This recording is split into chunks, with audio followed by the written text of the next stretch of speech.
2 लाख से 3,77 लाख रुपए, वो भी मात्र 27 दिनों में। ये कोई गैम्बल नहीं है, ये बैक टेस्टेड स्ट्रैटेजी का फॉरवर्ड टेस्टेड रिजल्ट है। और ये कब से हुआ, इसका पूरा ब्रेकडाउन मिलने वाला है इस वीडियो में। दोस्तों, मार्केट में फेक गुरुज भरे पड़े हुए हैं। स्क्रीन पर फेक पीएनएल दिखाएंगे, फेक कोर्स बेचने के लिए बड़े बड़े प्रॉफिट दिखाएंगे, लेकिन जब आप उनसे वेरीफाइड पीएनएल लिंक मांग लेंगे वो चुप हो जाएंगे। मुझे ऐसा फेक गुरु नहीं बनना था और मुझे फेक प्रॉफिट्स नहीं दिखाने थे। इसलिए मैंने अपने ट्रेडिंग चैलेंज जर्नी को डॉक्यूमेंट किया और हर एक दिन का ट्रेड का अपडेट आपको मैं शॉर्ट्स के फॉर्म में देता हूँ। मेरा जो प्रॉफिट है, जो लॉस है, वो सब आपके सामने रहता है। और सबसे इम्पोर्टेंट बात यह है कि वो सिर्फ मेरी स्क्रीन पर नहीं रहता, मैं आपके साथ में ज़ीरोधा का वेरीफाइड लाइव पीएनएल लिंक भी शेयर करता हूँ, ताकि आप उन ट्रेड्स को खुद वेरीफाई कर सकें। और अगर आप भी रियल ट्रेडर्स की जर्नी जानना चाहते हैं तो इस वीडियो को एंड तक देखें। मैंने चैलेंज जर्नी मिड जनवरी में स्टार्ट की थी। उसमें मैंने रिसर्च करके, बैक टेस्ट करके एक स्ट्रैटेजी डेवलप की और उसकी मैं फॉरवर्ड टेस्टिंग कर रहा हूँ और उसी को मैं फॉलो कर रहा हूँ। No over trading, no emotions, सिर्फ डिसिप्लिन और रिस्क मैनेजमेंट। और इसी चीज़ को फॉलो करके मैंने 27 दिनों में 88.8% का रिटर्न हासिल किया है। इस वीडियो में मैं आपके सामने इस स्ट्रैटेजी का वीकली परफॉर्मेंस शेयर करने वाला हूँ और इस स्ट्रैटेजी को लगाते हुए मुझे क्या की लर्निंग्स हुई वो भी आपके साथ में शेयर करने वाला हूँ। और सबसे इम्पोर्टेंट बात है प्रूफ, तो मैं आपको स्क्रीन पर भी मेरा पीएनएल दिखाऊंगा। और इस वीडियो के डिस्क्रिप्शन में आपको ज़ीरोधा का लाइव वेरीफाइड पीएनएल लिंक तो मिल ही जाएगा। और अगर आप भी स्टॉक मार्केट में रियल प्रॉफिट कमाना चाहते हो तो सिर्फ फ्लैशी प्रॉफिट मत देखो, उसके पीछे का रियल प्रोसेस भी सीखो। चलिए तो बिना वेट करे पूरा ब्रेकडाउन स्टार्ट करते हैं। जब मैंने ये ट्रेडिंग चैलेंज स्टार्ट किया था, पहले दिन मुझे एक्साइटमेंट था, बट वहीं पर मुझे डाउट भी था कि क्या ये स्ट्रैटेजी मुझे कंसिस्टेंट प्रॉफिट दे पाएगी। और मुझे एक डर और लग रहा था कि कहीं मेरा और कॉन्फिडेंस और मार्केट की अनप्रेडिक्टेबिलिटी मुझे आउट तो नहीं कर देगी मार्केट से। मार्केट में हर ट्रेडर का चैलेंज होता है सरवाइव करना। नए नए ट्रेडर्स अक्सर ये गलती करते हैं, वो सोचते हैं कि एक दिन में मैं 50,000 रुपये कमा लूँगा, लेकिन उनको ये सीखने की ज़रूरत है कि उनको मार्केट में पहले सरवाइव करना सीखना होगा। और जब मैंने पहले कुछ दिनों से इस स्ट्रैटेजी को लगाया और मुझे प्रॉफिट आया तो मेरे अंदर से टेम्पटेशन आया कि क्यों ना मैं ओवर ट्रेड करके इस प्रॉफिट को मल्टीप्लाई कर लूँ। लेकिन मैंने अपने इमोशंस को कंट्रोल किया, मैंने अपनी स्ट्रैटेजी को एज इट इज़ फॉलो किया और अननेसेसरी डिस्ट्रैक्शन को अवॉइड किया। और मेरा पहला हफ्ता समाप्त होता है 23,700 रुपये के प्रॉफिट के साथ। उस दौरान मेरी कैपिटल 11.89% से बढ़ती है। इस पहले हफ्ते में मुझे सबसे बड़ी सीख ये सीखने को मिली है कि मार्केट में अगर काम नहीं मिल रहा है ना, तो ज़बरदस्ती का काम नहीं ढूंढना चाहिए। बेस्ट ट्रेडर्स वो होते हैं जो सही मूवमेंट का इंतज़ार करते हैं। दूसरे हफ्ते में ग्रोथ स्टेडी हो चुकी थी और ट्रेडिंग थोड़ी बोरिंग भी होने लगी थी और मेरे डेली प्रॉफिट की रेंज 4,000 से 7,000 के बीच में थी। तो मैंने अपने आप से पूछा, क्या ये सही है? और अंदर से आवाज़ आती है, हाँ बिल्कुल। मार्केट में लोग बड़ा प्रॉफिट दिखाना चाहते हैं, लेकिन वो ये भूल जाते हैं कि बड़ा प्रॉफिट स्मॉल कंसिस्टेंट विन से ही आता है। हाँ, इसी दौरान मुझे लग रहा था कि क्या मैं बड़ा प्रॉफिट मिस तो नहीं कर रहा हूँ। और तभी मुझे समझ में आया कि यही तो डिफरेंस है प्रो ट्रेडर्स में और बिगिनर्स में। Pro traders small consistent win चाहते हैं। और फिर दूसरा हफ्ता कंप्लीट होता है और उस हफ्ते में मैं 21,100 रुपीज़ का प्रॉफिट बुक करता हूँ। और सेकेंड वीक कंप्लीट होने के बाद मेरी कैपिटल 25.82% ग्रो हो चुकी थी। इससे मुझे बहुत इंपॉर्टेंट लेसन मिला कि ट्रेडिंग को बोरिंग बनाना भी ज़रूरी है, क्योंकि कंसिस्टेंसी जो होती है वो बोरिंग ही लगती है, लेकिन लॉस कभी भी बोरिंग नहीं लगेगा। फिर तीसरा हफ्ता चालू होता है और उसी बीच मार्केट में कुछ ऐसा मोमेंटम आता है कि मुझे अपने प्रॉफिट्स खुद ही इंप्रूव होते हुए दिखाई देते हैं। लेकिन अगर मैं कंट्रोल नहीं करता तो मेरे सारे प्रॉफिट लॉस में बदल जाते हैं। उस हफ्ते में मुझे 17,000 रुपये का एक दिन में प्रॉफिट होता है और तभी मुझे समझ में आता है कि राइट टाइम पर एग्जिट क्या होता है।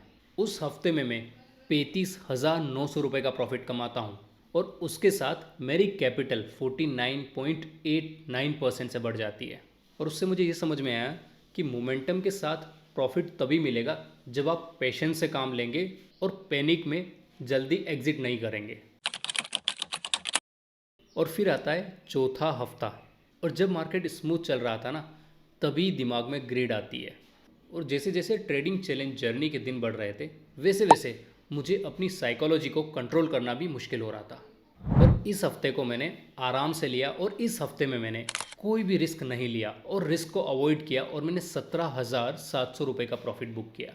और इस प्रॉफिट बुकिंग के साथ मेरी कैपिटल 62.88% ग्रो हो चुकी थी। तब मुझे समझ में आया कि अगर इसकी जगह मेरा कैपिटल बड़ा होता तो मैं कैसे हैंडल करता।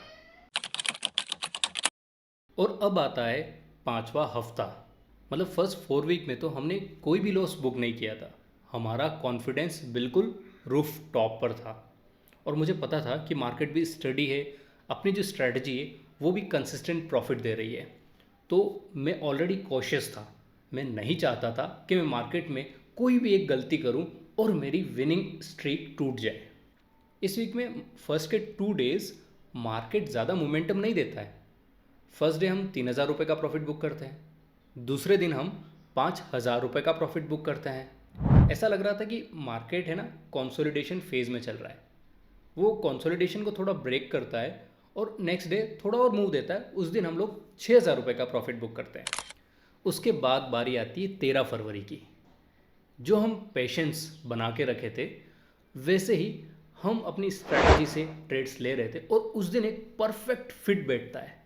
मतलब हमको सबसे हाईएस्ट प्रॉफिटेबल ट्रेड मिलता है उस दिन, जो इस स्ट्रेटजी का हाईएस्ट प्रॉफिटेबल डे था। उस दिन हमको 18,900 रुपये का प्रॉफिट मिलता है।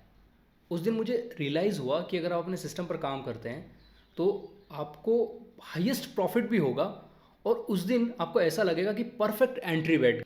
बाकी दिन क्या होता है कि हम लोग हो सकता है कि पूरा मोमेंटम नहीं ले पाए, थोड़ा मोमेंटम ही ले पाए, बट इस दिन डे परफेक्ट था। और जब आपके पास इतना बड़ा प्रॉफिट होता है तो आपको उसको प्रोटेक्ट करना पड़ता है कि ऐसा नहीं हो कि एक मूव आए और ये प्रॉफिट हमारा लॉस में बदल जाए या फिर ये प्रॉफिट नॉर्मल प्रॉफिट डेज की तरह चला जाए। और फिर 13 फरवरी के बाद 14 फरवरी आता है। उस दिन भी हमको अच्छा खासा गेन मिलता है और उस दिन हम 11,200 रुपये का प्रॉफिट लेकर निकल जाते हैं। और इस वीक की क्लोजिंग पर हमने अपने कैपिटल पर 85.26% का रिटर्न हासिल कर लिया था। ट्रेडिंग जर्नी बहुत अच्छी चल रही थी एंड मुझे लग रहा था कि ये 30 डेज चले जाएंगे और कोई भी लॉस नहीं होगा। पर फिर आता है वीक 600 रुपीज़ का लॉस बुक करना पड़ा। तो जो मेरी विनिंग स्ट्रिक थी वो आज टूट गई। जो 4 हफ्तों में मैं लगातार हर एक दिन प्रॉफिट कर रहा था, उसमें मुझे एक सिंगल डे में 24,600 रुपीज़ का लॉस लेना पड़ा। मुझे लग रहा था कि लूजिंग स्ट्रिक चालू हो गई है, पर तभी मेरे प्रो ट्रेडर इंस्टिंक्ट जाग गए और मैंने अपने आप से कहा कि इस टफ सिचुएशन में मुझे पेशेंस से काम लेना है और अपने छोटे छोटे प्रॉफिट बुकिंग को जारी रखना है। और यहीं पर बिगिनर ट्रेडर बहुत सारी मिस्टेक करते हैं और रिवेंज ट्रेडिंग में बड़ा लॉस कंपनसेट करने के चक्कर में, बड़ा प्रॉफिट बुक करने के चक्कर में बहुत बड़ा लॉस ले लेते हैं। हाँ, पर मैंने वो गलती बिल्कुल नहीं की। मैंने कामली अपना सिस्टम फॉलो किया और लॉस को एक्सेप्ट किया, क्योंकि उस एक दिन में मेरा रिटर्न 12% से डिमिनिश हुआ था। जो रिटर्न 98.46% हो चुका था, वो अब 86.12% हो गया। और तब मुझे पता चलता है कि जो ट्रेडिंग का असली टेस्ट है ना, वो प्रॉफिट बुकिंग नहीं है, वो लॉस को कैसे हैंडल करना है वो है। फिर 21 फेब आता है और मैं कम बैक करता हूँ बिना फियर, बिना हेजिटेशन के साथ, और 5,400 रुपये का प्रॉफिट बुक करता हूँ। और इसके साथ मेरा 5वां हफ्ता ख़त्म होता है और उस 5वें हफ्ते ख़त्म होने के साथ मेरा कैपिटल 88.82% से ग्रो हो चुका था। तो तब मुझे समझ में आया कि जो लॉसेस में रिवेंज ट्रेडिंग नहीं करता है और कंसिस्टेंसी बनाए रखता है, अपने सिस्टम को फॉलो करता है, वही आगे बढ़ता है। और इस पूरी जर्नी के दौरान ये 3 लर्निंग्स मिली कि पहले तो आपको फेक गुरुज को अवॉइड करना है और जहाँ भी आपको वेरीफाइड PNL लिंक मिल रहा है उनको ही फॉलो करना है। उसके अलावा प्रॉफिट में नहीं, प्रोसेस में यकीन करना है। और तीसरी लर्निंग, रिस्क मैनेजमेंट के बिना ट्रेडिंग सुसाइड है। बस यही लर्निंग थी। Thank you guys for watching this video. If you found this video helpful then hit the like button and consider subscribing to my channel.